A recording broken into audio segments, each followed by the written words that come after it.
Hi, thanks for joining me for this longer form video on my second musings on creativity. You can find reels generated from this material on my other social media channels, and a transcript of this full-length video will be on my blog, and the links to all of that stuff is below. So in this video I'm going to be talking more about what I think creativity is and how you and I and everybody else is using it every day, just being human. So within the realms of creativity studies, certain activities have been termed big C, i.e. we give them a capital C for their creative, and these are things that most people would agree are creative and also arts. Within this category fall performing arts like music and dance, literary arts like storytelling, poetry, visual arts like painting and sculpture, and something like theatre is maybe a crossover of many of those arts. It's a kind of audio visual performance literary art. And these are things that I think most people worldwide would probably agree are arts. I would include photography and film, although not everybody does, but we can probably all agree that those things too are things that creative people do. So from here, let's take a step back, widen our perspective and see what else we can include within the realms of creative endeavour. These are things that we might not give a big capital C or call arts. People generally don't do these things on a full-time basis or professionally, and they're often called crafts or hobbies. Here we have things like textile arts such as knitting, dressmaking, weaving, embroidery, all different forms of ceramics, and stuff like woodworking, model making, gardening, cookery. The list goes on and on. So in these activities we're actually going to make or transform something, so it's a lot easier for us to see these things as creative. In some cases, between the act of the craft and the art, the line to be drawn is in skill level, and also where you learnt those skills and where you share your product. So if I go to a pottery class, my local arts centre, and make a vase and put it on my mantelpiece, that is craft. If Grayson Perry throws a vase in his studio and exhibits it at the Tate Modern, that's art. The two behaviours are similar, but obviously one's art, one's craft, and somewhere there's a line to be drawn. Where we draw those lines and why, the explanations that we give ourselves about them is a very interesting topic for conversation, and one that I would really love to engage with you about and hear what you have to say. It's worth exploring for yourself where you draw the lines, because that might be affecting your assessment of your own creative potential. So now I would like to expand our view again and include a raft of other activities that I think embody human creativity. One could propose that these actually underlie the need for human creativity in the first place, and the arts are like an elaboration of an adaptation that was actually designed for quite other purposes than singing operas or writing novels or recording rap albums. So there are social reasons for us to be creative, and there are survival reasons to be creative. When I say reasons, I don't mean that they evolved deliberately. I mean that they just turned out to be very adaptive. So you can see the practical applications of that formulation of creativity that I had mentioned in a previous video. The putting together of disparate things to create something new that has value.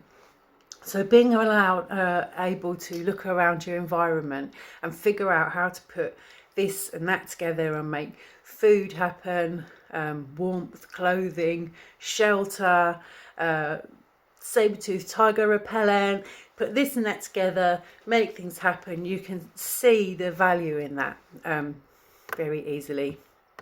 And you can see loads of other animals are doing this all around us.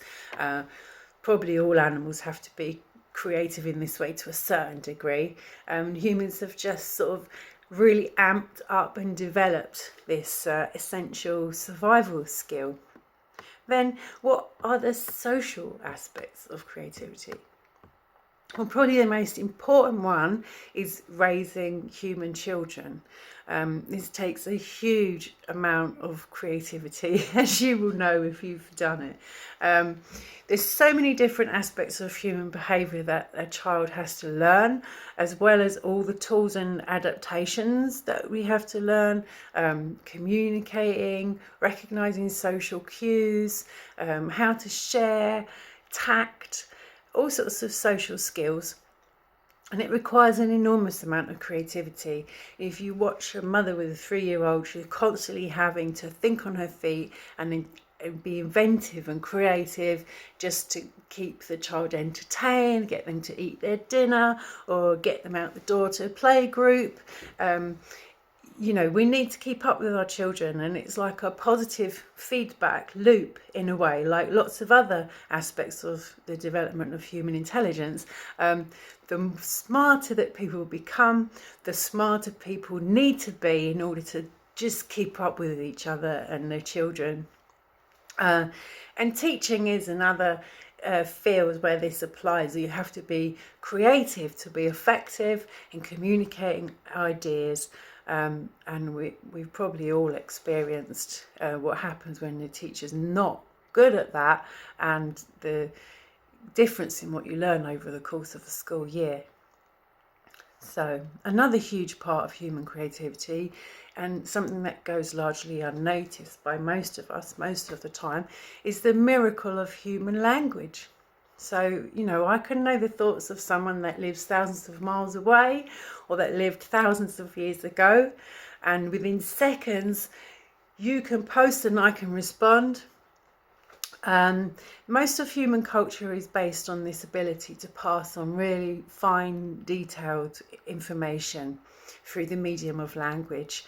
And it takes a huge amount of brain processing capacity, both to communicate language and to rapidly access and assemble all those concepts that are stored within your brain to form your sentences. It's possible that each sentence that you say has never been said before in the history of humanity in exactly that way, with exactly that emphasis and meaning. And when you stop and think about that, that is quite a marvel. So that means that with every thought we have, every sentence we utter, potentially we're creating something entirely new that hopefully has value. So even in the way we describe it, we make conversation, we make a joke, we make someone laugh, we make someone believe things, we make them do what we want by manipulating them. That's the power of language. All of these things are social aspects of creativity, and they're vitally important to human life and culture. For me, one of the most exciting creative things to do has always been what they now call holding space. So creating time and a place in which other people can come along and go on to create experiences of their own. And examples might be holding sacred space for a ceremony or a religious celebration, holding safe space where a friend or a group can share things they don't feel comfortable sharing elsewhere. A playful space where children or adults can come along and do something fun, like a dance workshop or finger painting session. A nurturing space where you create a space where someone can relax and soak up some love and care and get their soul watered. So I'm going to add a list of other fairly everyday activities underneath here that you probably might not have think of as creative, but deserve consideration, and maybe you want to add a lot more to your list of creative activities that you do every day. What do you think their categories are, and where do you draw the lines? For me, it's very empowering to think that not just arts and crafts, but so many of our everyday human behaviours are creative.